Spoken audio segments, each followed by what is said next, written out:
Hola, bienvenidos a Entre Semana, donde vemos temas relevantes a la luz de la palabra de Dios. Hemos discutido sobre la existencia de Dios y su deseo de relacionarse con la humanidad. La evidencia es contundente. Pero, ¿cómo lo hizo Dios? ¿Cuál de todos los libros considerados sagrados es el libro? ¿Podemos tener seguridad que Dios se ha comunicado con su creación? Acompañemos a Alex y a Marcelo en este nuevo capítulo de nuestra serie Comprendiendo el Evangelio, aquí Entre Semana.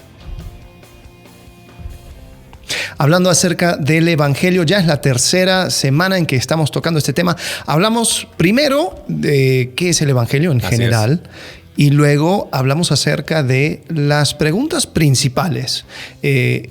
¿Dios existe? Y si existe, si se quiere relacionar con nosotros. Ahora, ¿por qué se tuvo que hacer esa segunda pregunta? ¿No basta con Dios existe? Sí, porque, bueno, hay muchas personas que dicen que Dios existe y plantean una forma deísta.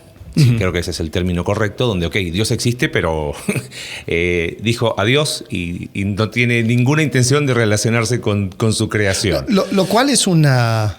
Es una posición. Es una de posición. Muchas personas. Es más, algunos cambian Dios por extraterrestres. Ajá. Y dicen, no, en serio, dicen, sí, hay evidencia de creación inteligente, pero eran personas o seres de otra dimensión. Entonces vinieron y pusieron las semillas y después se fueron. Entonces estamos esperando su regreso, pero mientras tanto hagamos lo que queramos. Claro. Y bueno, algo parecido por ahí.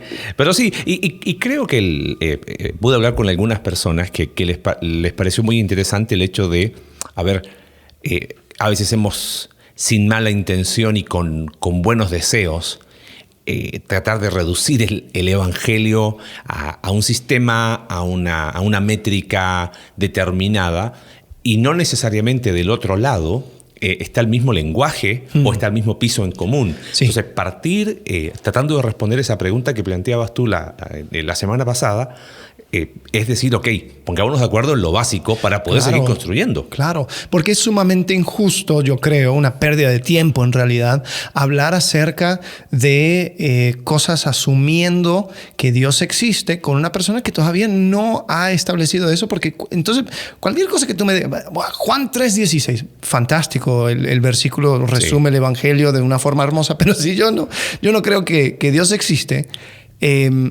entonces, tengo que establecer eso. Porque de tal manera Dios... ya me perdiste. Sí. Y ¿sabes qué? Y de alguna manera quizás uno dice, oye, pero no sería fuera de contexto plantear preguntas así. Se supone que es una sociedad occidental, judeo-cristiana. El problema es ese. Asumir que todas las personas tienen un concepto de que existe Dios.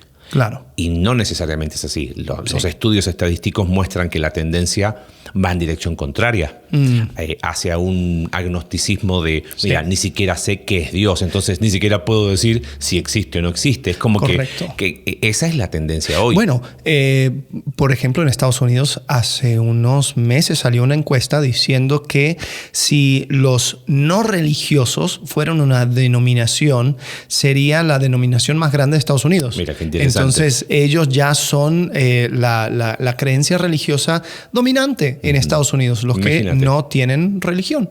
Entonces, es algo que se tiene que tomar en cuenta. Ahora, yo creo que con eso, esto es un mini paréntesis antes de entrar a la próxima pregunta. Por otro lado, sí hablamos acerca de cuestiones morales y cuestiones de fe, y muchas veces no entra en un plano de falta de evidencia. Muchas veces tiene que ver con lo que implica aceptar de que Dios existe. Claro. Y la conveniencia personal. Sí, totalmente. Entonces, cuando una persona rechaza la existencia de Dios, hay veces donde uno puede tener una plática muy honesta, pero hay otras veces donde hay una cierta resistencia. Sí. Yo me acuerdo, estaba hablando con alguien una vez y le pregunté, oye, si Jesucristo mismo apareciera aquí, se sentara y te mostraran sus manos horadaras y le diga, y te diga, cree en mí, ¿qué sucedería? No. Tampoco. Porque no es lo que quiero. Entonces no es una cuestión de evidencia. No. Sin embargo, yo creo que sí es importante. ir por cada etapa, claro. o sea, creyendo a la persona. Si él dice, no existe, bueno, hablemos en ese plano. Ya cuando te das cuenta que son cuestiones más de conveniencia. Sí, y ¿sabes qué? Ya que estamos en este paréntesis que dijiste recién, ¿por qué es tan importante tener ese feedback, esa retroalimentación de saber qué piensa el otro?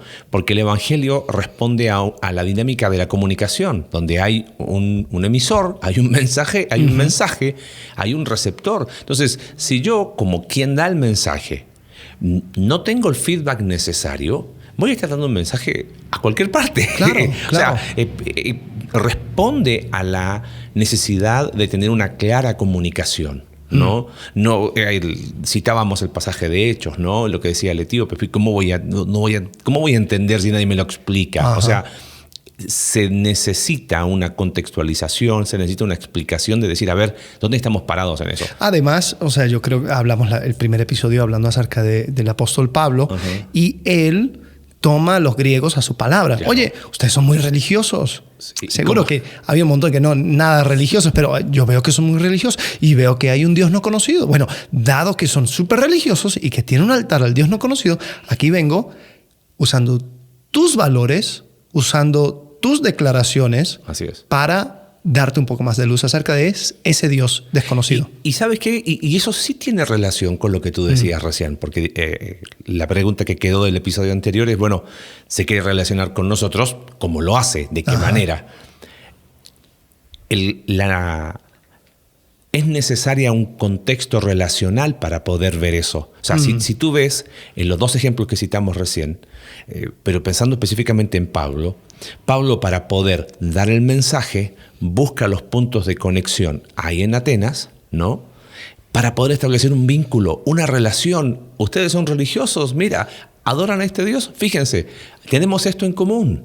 Usemos, o sea, y eso te muestra la necesidad de comprender el Evangelio, pero al mismo tiempo comprender la cultura donde estamos para poder comunicarlo efectivamente. Sí. Eso es fundamental. El modelo de Hechos 17 es un modelo brillante de qué hacer en la cultura con el Evangelio. Bueno, tomando eso, si Dios se quiere comunicar con nosotros, se tiene que comunicar de una manera amplia, una manera donde se puede entender en todas las culturas, una manera que sea que abarque la mayoría de los tiempos, porque si este Dios realmente es el Dios del universo, el Dios que creó a todos los seres en este mundo, pues entonces se quiere comunicar con todos. Entonces, bueno, lo pudo haber hecho de diferentes formas, ¿no? Vamos a suponer que hay opciones sobre la mesa. Okay. Primero está el de, no sé, una aparición, ¿no? Que ahí estuvo en un momento, dado tiempo, ahí estuvo y ya no volvió más. Podría ser, pero sería limitado a un tiempo y un espacio y después no hay nada. Yo creo que la mejor forma es una forma escrita. Entonces, si es la forma escrita, pues ¿cuáles son los textos de mayor impacto en la esfera religiosa, en la esfera espiritual? Pongámonos lo más imparciales posible. Tírate, ¿qué son? 5, 6, 7, 10 textos. Sí. Bueno, en mi amplia investigación encontré un artículo. Exhaustiva investigación. Sí. Los libros sagrados más influenciales de la historia, que hay 10. Uno es el texto de los Shinto, de los japoneses. Son muchas historias y mitologías. Se escribió 712 después de Cristo. Otro es el libro de los muertos, que es un texto funeraria de los egipcios. Esta sí se escribió en 1500, pero tenía un uso muy específico que era eran como las reglas para entrar a la vida eterna. Ponían el corazón del ser sobre una balanza, lo medían con una pluma de ganso y si el corazón pesaba más, entonces significa que era justo y entonces podía entrar. Si pesaba menos, entonces el dios cocodrilo le comía el corazón y no podía entrar. Bueno, eso se escribió más entre 1500 antes de Cristo a 50 antes de Cristo. Y habían muchas copias porque era un texto funerario. Después está el texto de los Sikhs, que es otra religión. Pero está relativamente hace poco, entre 1563 y 1606. Claro, muy reciente. Muy reciente. Y lo que estamos diciendo acerca de este texto antes, si esta era la manera de que Dios se comunicara con la humanidad, pues pobrecitos los que nacieron antes de 1563, porque solamente en estos últimos 500 años hay revelación de Dios. Un poco injusto. Después está el texto de los taoístas chinos. Esto es mucho de religión, filosofía, influenció el budismo, de las enseñanzas de Confucio. Y que mucho de ellos tiene que ver casi con tú eres Dios para ti mismo. O sea, sí, son formas de vivir, claro, más que una el hombre forma justo de... Claro. actúa así, debería ser. Sí, se escribió, cuando se escribió, dice que el sexto siglo antes de Cristo, más o menos el tiempo del rey David. Mucho después. Mucho después, perdón. Jeroboam II. Ajá, por ahí, un poquito más. Antes del exilio babilónico. Antes del exilio babilónico, pero ya estaba en la escena Babilonia y todo lo demás. Ok, después están los Jains, que es también otra religión, cuarto y tercer siglo antes de Cristo. Es mucha poesía y tienen, bueno, algunos mensajes, predicaciones. Después está el Tipitaka.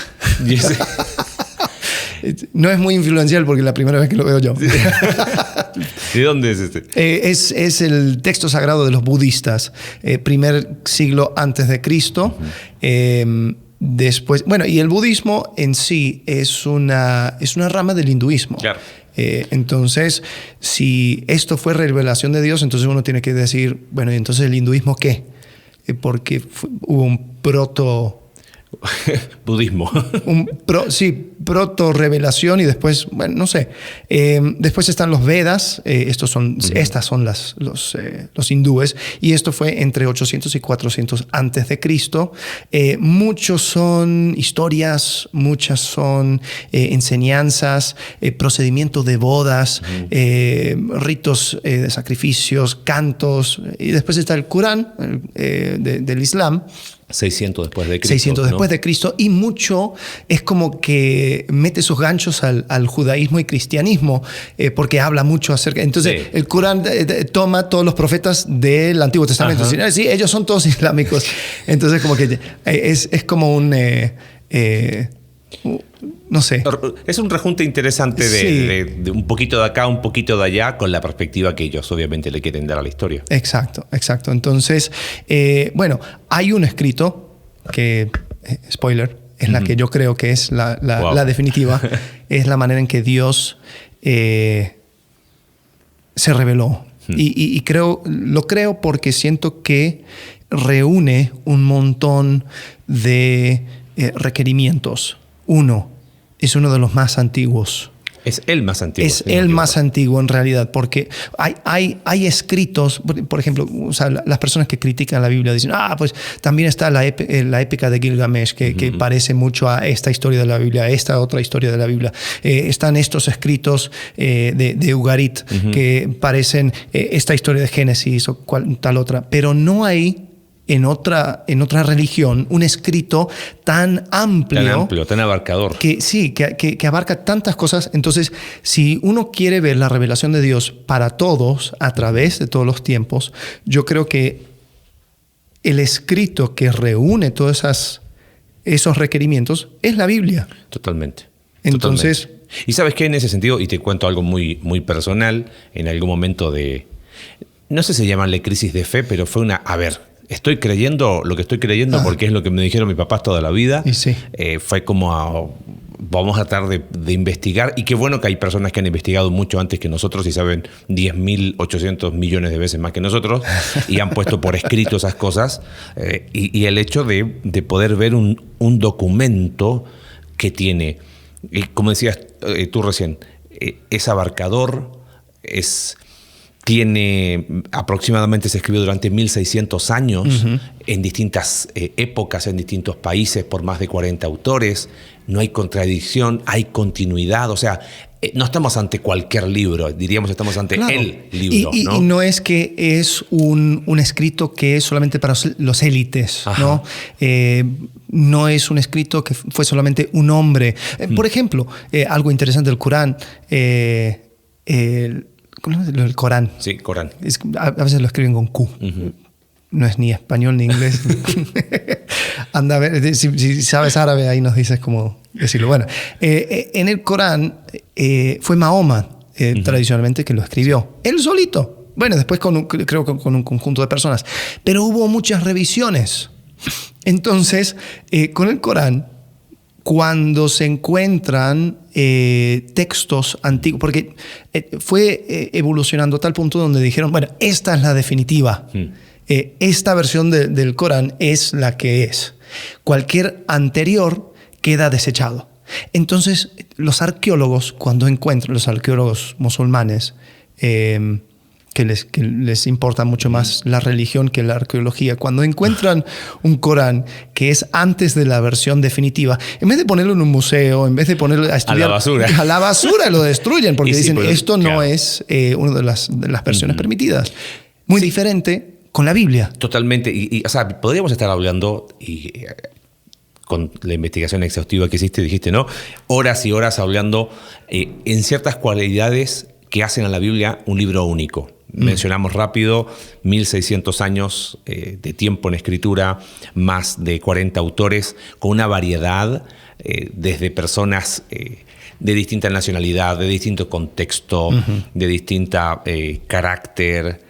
Fue escrito en lugares distintos, fue escrito en 3 idiomas distintos, bueno, principalmente hebreo y griego, porque hay unas versiones de arameo que son las mínimas. Entonces, no hay un libro que se le compare, ¿no? Desde el punto de vista histórico, no hay un libro que uno pueda colocar en la balanza y decir, sí, mira, tiene todas estas características. No, en lo absoluto. Y cuando uno ve eso, dice, yo creo que un Dios que existe y quiere relacionarse con nosotros, yo creo que la manera de hacerlo va a parecerse mucho a la Biblia. y mira qué interesante. Sigamos en el análisis, porque la evidencia arqueológica de los datos bíblicos lo que ha confirmado simplemente es que lo que siempre se creyó fue verdad, no que fue al revés. Sí. ¿En qué otra cosa es único? Hay algo que llama mucho la atención. Muchos de estos escritos de carácter religioso o presenta historias que uno dice, no, esto no pudo haber pasado, es imposible. 2, presenta superhéroes.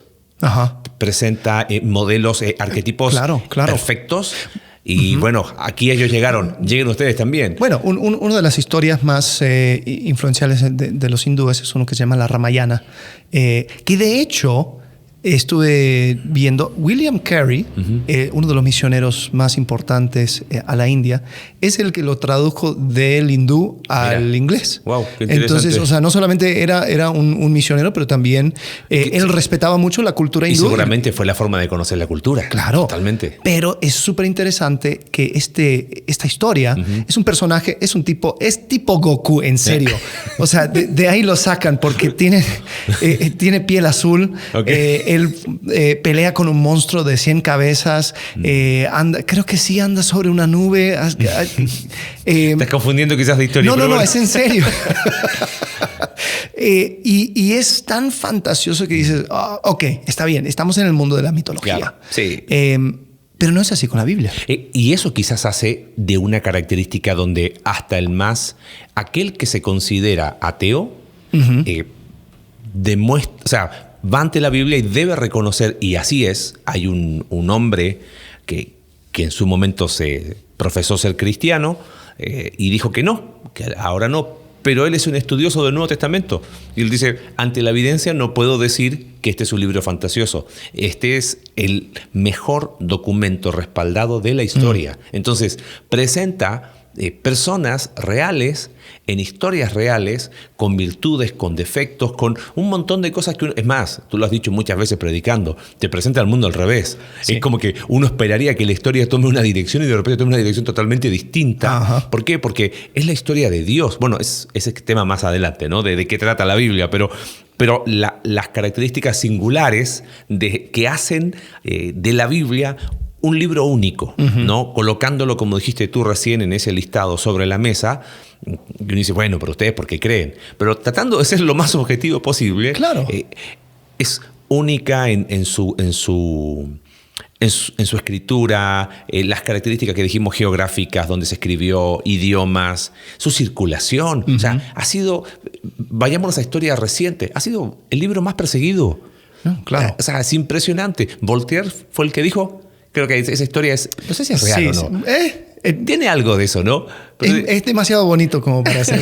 Pero él dijo, en algunos años esto se termina. Sí. El que se terminó fue su vida, nada más. Y después escuché que su casa se usó como depósito de Biblias. No sé, a eso ya no tengo. Esa es la parte de la leyenda. Claro, es más leyenda, pero ¿cuántos han declarado la muerte de...? Y ahí está. Sí, ¿no? Yo escuché también un dicho, muchos martillos se han desgastado sobre el yunque de la Biblia. Y es cierto. No, el comunismo trató de quitarlo. Un montón de... bueno, es más fantasía que nada, pero el libro de... ¿Cómo se llama en español? El libro de Lee. Esta película. Post-apocalíptico. Si no lo viste ya te lo arruiné. Pero o sea, había ese sentimiento de que es un libro peligroso. Porque sí, cualquier gobierno autoritario que quiere ser Dios... va a querer quitar eso. Ahora, hay historias bonitas y cualquier otro escrito, lo que quieras, pero la Biblia no, porque la Biblia es diferente. La Biblia no pide permiso de ninguna autoridad. La Biblia te da todo lo que necesitas para la vida y la piedad, como dice en 2 de Pedro 1. Entonces... yo creo que habla acerca de ese poder. El hecho de que tiranos le tienen miedo.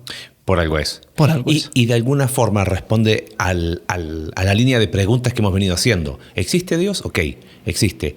¿Desea relacionarse con nosotros? Sí. ¿Cómo lo hizo? ¿Cómo plasmó esa historia? Y ¿sabes qué? Lo interesante es el contexto. Porque vamos a un análisis así muy, muy rápido. Vamos al Antiguo Testamento. Y era impresionante. Los escribas, la pulcritud que tenían para hacer copias de las copias y de las copias. Y por eso el Antiguo Testamento prácticamente no tiene mucha discusión en cuanto a la confiabilidad histórica del Antiguo Testamento. Los rollos del Mar Muerto acercaron 1000 años. Cuando me refiero a 1000 años es... A ver, vamos a partir de usar un ejemplo sencillo. Es como que si nosotros quisiéramos poner por escrito la historia de la iglesia, de conexión vertical. Pero lo vamos a hacer en 50 años. ¿De qué 50 años? Entonces, vamos a escribir un libro desde que se hicieron los hechos hasta que se escribió el libro y hay un tiempo ahí. Hay un tiempo, claro. ¿No? Y hacemos una copia. ¿Ok? Y no más. Y queda ahí. Y pasarán los años y... nada, o sea, es algo poco confiable. ¿No? Los libros... Aunque 50 años, pues... No es nada. No es nada. Y uno puede ir, investigar, preguntar, decir, oye, ¿y tú te acuerdas? Sí, no. Sí, me suena o no. Bueno, tomemos un ejemplo. Filósofo griego, Aristóteles. Ok. Él vivió en una época de tiempo, 300 años antes de Cristo, 350 antes de Cristo. ¿Sabes cuántas copias hay? Considerando todo lo que él escribió, hay 5 copias considerando de todas sus obras.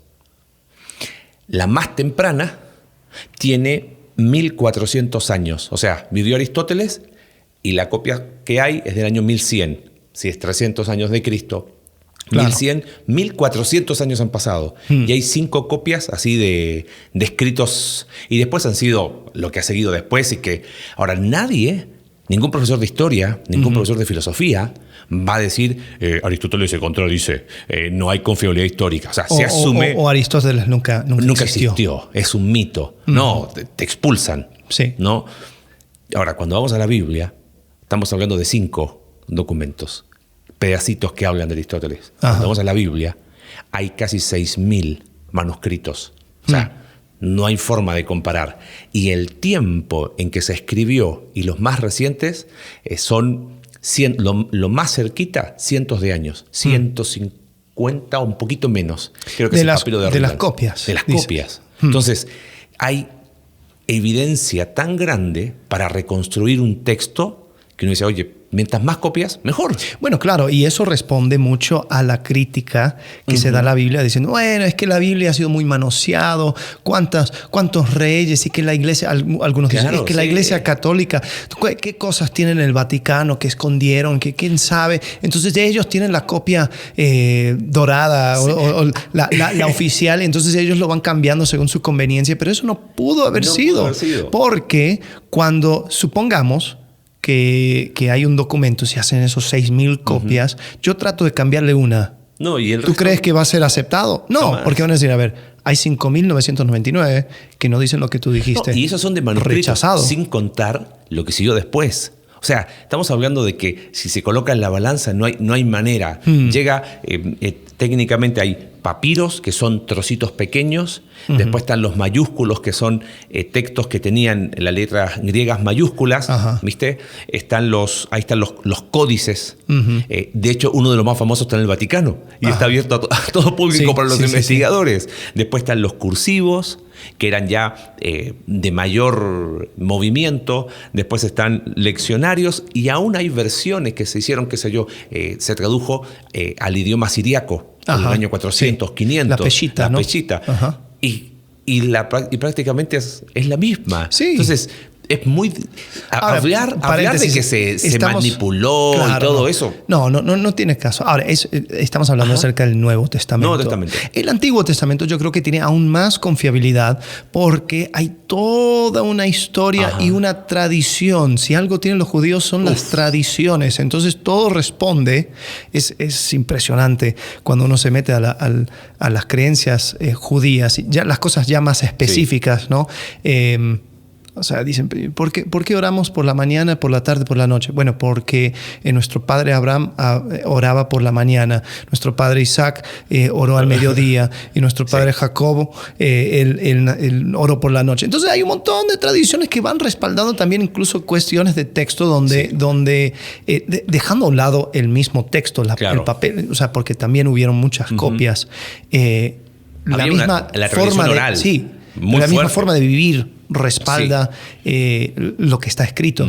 Y algo interesante que empezaste a decir, pero simplemente quiero que quede bien plantado, el hecho de que en otros escritos tenemos figuras mitológicas, pero en la Biblia las historias de los reyes, de los patriarcas, de las personas importantes que forman la columna vertebral de la creencia judía y luego cristiana, son personas sumamente fallidas. O sea, son personas que dices, wow, qué mal ejemplo.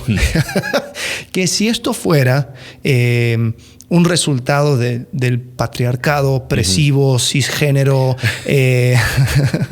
manera de mantener abajo a las mujeres y las minorías, sería una manera muy tonta.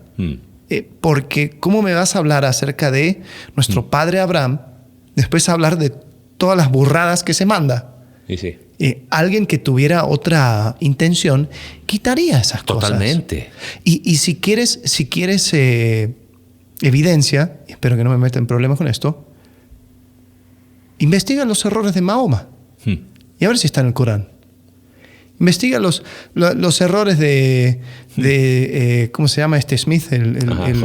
José Smith. A ver si los mormones respaldan lo que... Lo que hace y es donde brilla, bueno, y es quizás la pregunta que sigue después, ¿cuál es el tema central, a dónde apunta? Y ahí es donde brilla la figura de Jesús. Bueno, pero brilla por la ausencia de alguien así. Es que al final es la demostración. Claro. Bueno, es que ahí no vamos a meter el tema que sigue, pero bueno, ese es spoiler a lo que sigue. Pero creo que es bueno dejar esto bien claro. Tenemos un texto, tanto Antiguo Testamento como Nuevo Testamento, totalmente confiable. Quien te diga, pero la confiabilidad histórica, está repitiendo algo como loro, exacto, simplemente. Sí. Vamos a colocar en alguna link, algunos sitios web, algunas recomendaciones de libros. Bueno, pero hazlo, porque la última vez lo dijiste y no apareció. Bueno, vamos a decir a Alex Tarasiuk, que es el encargado de colocarlo. Pero bueno, uno de los libros, lo hemos citado muchas veces, ¿no? De Evidencia que exige un veredicto. Excelente libro. Es un libro, Josh McDowell, es un libro muy accesible. Hay libros más técnicos, pero ese es un libro muy accesible. Hay dos libros. Ajá. Uno es esa. Otra es el caso de Cristo, el caso de la Biblia. Hizo uno de la Biblia. Muchos casos. El caso, creo que un caso de Cristo, Dios. Caso del Creador. El Creador. El caso de la Biblia. Sí, bueno, hizo pero tres. Algo interesante de los dos autores, son autores que comenzaron una investigación a profundidad tratando de desmantelar a la Biblia. Sí. Y para los que no les gusta leer, pueden buscar la película del caso de Cristo de Lee Strobel y ahí puedes decir, wow, sí, si no te gusta leer, hasta películas. Sí, pero sí me llama la atención que ellos querían irse en contra de la Biblia, pero llegaron con una sinceridad, o sea, agnóstico o ateo y en contra, pero era una oposición, yo diría, sincera, o sea, en busca de la verdad. Entonces ellos pensando que no, la Biblia es un montón de mentiras. Entonces, al meterse, llegaron a la conclusión de que la Biblia es cierta y que terminaron escribiendo a favor. ¿Sabes qué? Y cerrando un poco ese círculo, hay un autor, vamos a colocar el link del video, quizás va por otro lado, pero es la evidencia histórica de la resurrección, porque la Biblia habla de que Jesús, que vino a morir, resucitó. Si la Biblia es un libro histórico confiable, ¿qué tan confiable entonces es lo que está diciendo? Claro. Gary Habermas, justo hoy encontré un videito en español que está muy bueno, dice cómo los historiadores serios, los serios, no, por favor, no busquen nada en YouTube por algún historiador en Facebook, o sea, vi a alguien, no, pero lo puso en Facebook, eso no es un lugar para discusión teológica, ni mucho menos. Dice, los historiadores serios no tienen manera de decir que la Biblia no es confiable.